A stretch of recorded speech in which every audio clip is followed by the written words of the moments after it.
Well, it's not hypothetical. We see it, especially in the more Yeah. modernized parts of the world, right? So we see, for example, in the West, you find extreme individualism, particularly in the United States.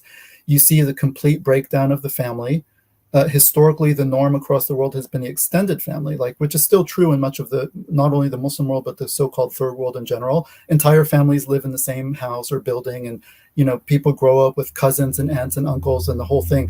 This used to be the norm, and then in the West, this was whittled down to the nuclear family, mother, father, and children. And now that has completely fallen apart since the 1960s. So people live very much as individuals. People have trouble now getting married and even building families. Mm. You have an epidemic of loneliness, which is now there are studies about this.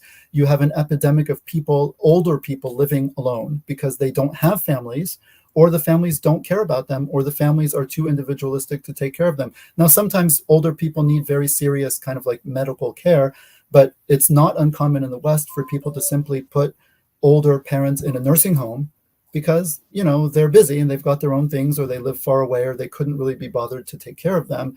Whereas in much of the world, and not just the Muslim world, this would be unthinkable, right? Like your parents, like you have a sacred duty to take care of them to the best of your ability. um, and so you see those kinds of phenomena. We've seen the entire complete breakdown of gender and gender roles. We've seen the complete breakdown of the family, which we just talked about, right? Which has to do with the breakdown of sexual norms, the widespread acceptance now of zina since the late 1960s and 1970s. Why get married when you can just live, outside of marriage as you would live if you were married, right? The sacredness of the bond and it gets dissolved completely, which is why every act of zina is such a crime, right? Because it's directly undermining one of the most fundamental, if not the most fundamental and important institutions in human society, which is the family, right? That's why every religion and ethical system has usually treated zina like as a very big deal. It's a big thing. It's not just, casual, like, oh, well, who cares?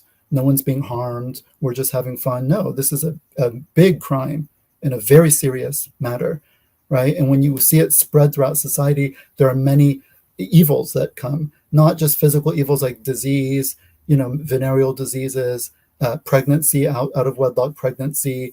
Now they say, I think in the United States, something like 40% of children are born outside of wedlock, almost half the children, right? Right. This also has effects. Children are born, they need a stable environment. They need to know who their mother is, who their father is, right? They need to be integrated into a proper family, not just born. I mean, having a child is a huge responsibility, right? So to engage in behavior that could result in a child being conceived and born in a situation where there's no father and the mother is not capable of really caring for, and all of it, like this is you're dhulm to the child. Like uh, you've committed an injustice against the child before it was even born. Do you see what I'm saying? Like there are many, Right. many ripple effects, and so we see this in contemporary societies.